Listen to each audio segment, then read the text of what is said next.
So what we're going to look at today is an intro to 7.1.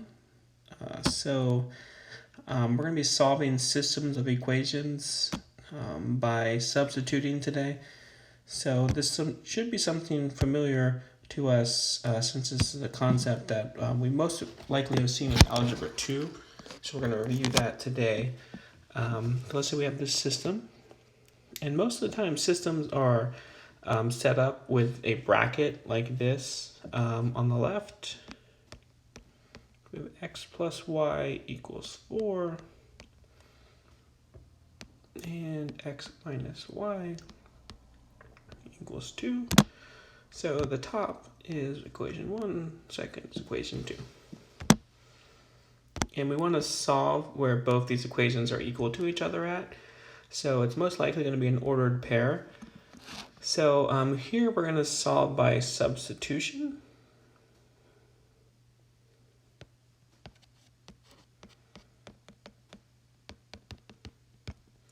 Which is the first method we're going to learn about solving these systems of equations. Let's look at equation 2 and solve for y.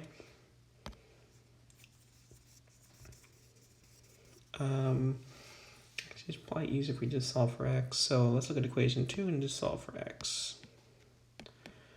So if we add y to both sides, we're going to x equals y plus 2. So that's what equation 2 looks like if we solve for x. And what we're going to do now is plug that back into the equation 1 for x. So here's our system again.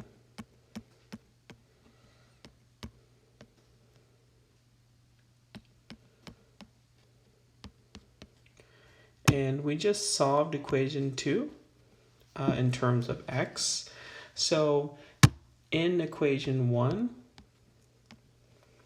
wherever there's an x, we're going to plug this in for y plus 2. Okay, so let's bring down equation 1. And we just solved for equation 2 right here. And we solved that x equals x plus 2 for that equation. So we're going to plug that in here. So x equals y plus 2 plus y equals 4. All right, so now we can just combine like terms. So we're going to have 2y plus 2 equals 4 because we have 2 y's and a 2 left over. So in the next step, we can simplify this up a little bit. So we have 2y plus 2 equals 4 minus 2 from both sides. So 4 minus 2 is 2. So 2y equals 2. Divide both sides by 2. Get y equals 1. And so now we have one of the solutions here. We have an ordered pair as a solution, x value and a y value. We know the y value is going to be 1. Now we just got to figure out what that x value is. So what we're going to do is we're going to substitute this value into equation 1 and see what we get for x. So equation 1 here was x plus y equals 4.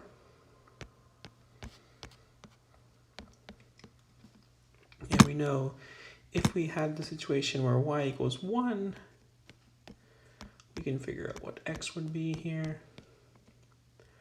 So we should have minus 1 from both sides. X equals 3.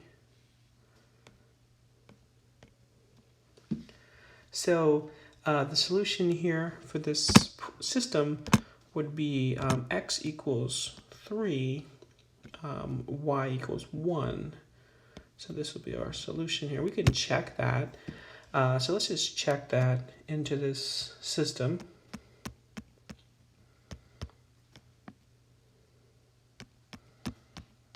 Then we'll look at another problem here. So actually the system was x minus y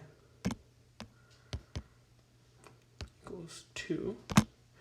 And so the solution that we found was 3, 1.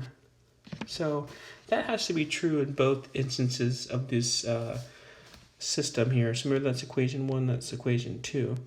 So if we plug in, remember the first one is x, second one is y. X and y is 3, 1. The left and right side should equal each other.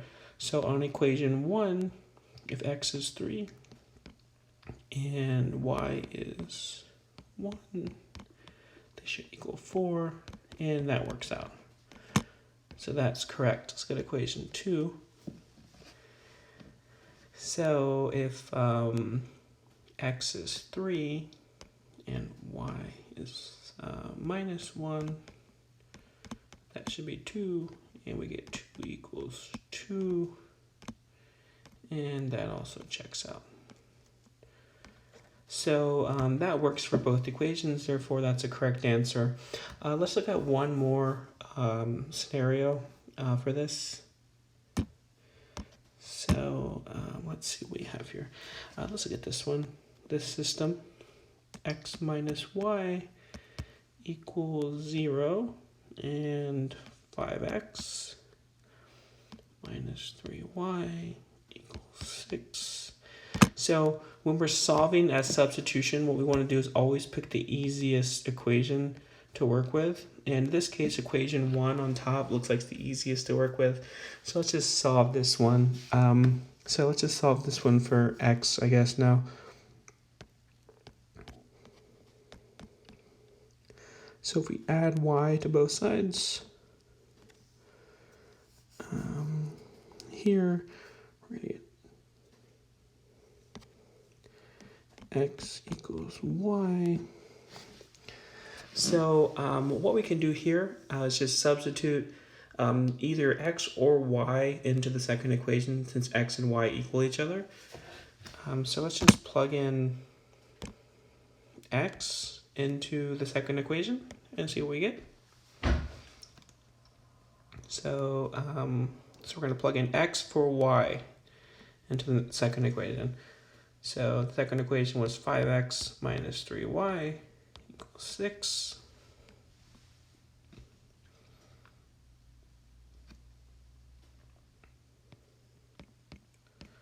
We're subbing in x for y.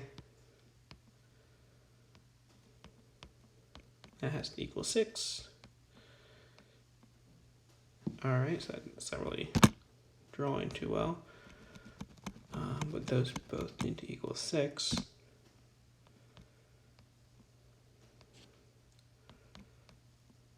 Okay, there we go, a little better. All right, so we have 5x minus 3x, it's just 2x, has to equal 6. Divide both sides by 2. X has to be equal to 3 here. All right, so we have our x value in our ordered pair. X equals 3, and now we want to check and see what our y value. And it doesn't matter what equation we substitute into, but let's just pick the easiest one here, equation 1, because they both have to be equal to each other. So let's see what we have here. So x equals 3. So we're minus 3. Cancel. Get minus y equals negative 3. Divide both sides by negative 1. So we divide negative y by negative 1, we'll get y. If we divide negative 3 by negative 1, we'll get 3. Okay. So in this case, the answer for the solution for this two systems here, the ordered pair will be x equals 3 and y would actually equal 3 as well. So x equals 3, y equals 3. So there's a couple ways we could have done this. It does not matter how you solve any of these systems. You can solve for the first equation or the second equation and substitute into the other equation. Does not matter. When you get your answer for x or y, here we found our answer for y, and we substituted back into the first equation, but it doesn't matter. You could have substituted back into the second equation and you would have gotten the same answer. And in this problem, we found that x equals y, so we could have we solved for the equation 1, so we subbed it into the equation 2, and we got x equals 3. And here, once we got x equals 3, we subbed it into equation 1, but we could have also subbed it in equation 2 and gotten the same answer. We would have gotten 3, 3 either way. So the solution of this system was 3, 3, and the solution for this system turned out to be 3, 1. So that's what we're going to do tonight on our homework. If you have any questions, please let me know, and I'll be happy to help you out.